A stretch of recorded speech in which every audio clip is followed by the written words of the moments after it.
Hello, my name is Margot Finke and I wrote Taconi and Claude for boys and tomboys. Kids that enjoy adventure and reading about wild and exciting things. Look for the wow factors scattered through this tale. I grew up and spent the first half of my life down under in Queensland, Australia, on the eastern side of the Great Divide Mountains. I am acquainted with the animals and some of the places, the aboriginal customs that Taconi and Claude experience. The rest is made up of part-known facts and loads of what I imagined could actually happen. So, grab a seat, get comfy, and let's begin. Taconi and Claude Double Trouble takes place in the Aussie outback on Coorparoo Cattle Station in the early 1950s, somewhere west of the Great Australian Divide mountain range. The full moon cast a cold light on Taconi's naked body, as four wizened elders pinned him on the ground close to a blazing fire. The sweat rolled off him, and his heart raced, the thump, thump, thump of the feather drums, faster and faster.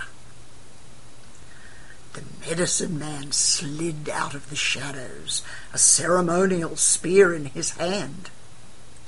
Firelight flashed across the wrinkles on his painted face. His bony old limbs ducked and bobbed in the ancient rhythm of the drums. Eagle feathers, kingfisher and cockatoo feathers swayed on his headdress. The old man plunged the tip of the spear into the flames, holding it there while he mumbled an age-old mantra. When the tip of the spear glowed red, Taconi's arms and legs dissolved into mush. There was no escape. The mad ceremony was about to claim him. His insides threatened betrayal. No! Mustn't pee! Mustn't pee! The medicine man thrust the glowing tip of the spear under his nose. Taconi felt the heat.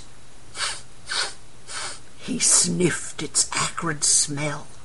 The tip sizzled, hovering over his reluctant flesh. Poised, ready to burn him into manhood. Wow! The sing-song voice of the medicine man grew faint. The old man's eyes stared into his, blazing with the power of timeless ritual. The stars, a billion sparkling eyes, whirled overhead, cold and uncaring. Taconi shut his eyes, waiting for his flesh to sear, waiting for the pain. Taconi held his breath. He waited. When the pain didn't come, he risked a quick peek. Smoke from the fire blotted out everything except the eyes of the medicine man. His burning stare hung over Taconi for a moment before the smoke claimed him. Bathed in sweat, Taconi jolted upright. By cripes! What's happening? Relief flooded through him. Oh, he was safe in his own bed. Outside, in the cool pre-dawn air, Coorparoo Cattle Station's feathered alarm clock, a sulphur-crested cockatoo named Claude, rasped, "Wakey, wakey, rise and shine." "Crikey," Taconi muttered, "that man ceremony dream would scare the hide off a croc." Ever since he found out about his upcoming man ceremony, the recurring dream had haunted his sleep. He glanced at the other bed and frowned. Bed's empty. Dad must have left early for the homestead kitchen. He couldn't understand what drove his dad to cook white folks' muck for the boss and the missus. This was an outback-sized worry. If his dad got the cookie job, permanent like, there'd be no time for him hunting together or throwing the spear. If he was to become a man of his tribe, Dad must teach him these things. The idea of his dad as cookie sat on Taconi's shoulders like a giant termite mound.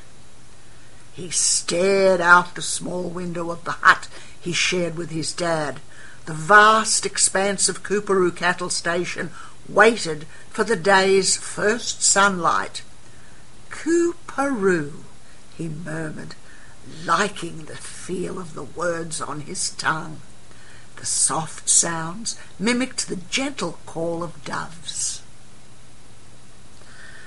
Well, I hope you liked that little taste of Taconi and Claude Double Trouble. Writing Taconi and Claude was great fun. It took me back to my childhood down under, and the chatty pet cockatoo a friend of my mum's owned.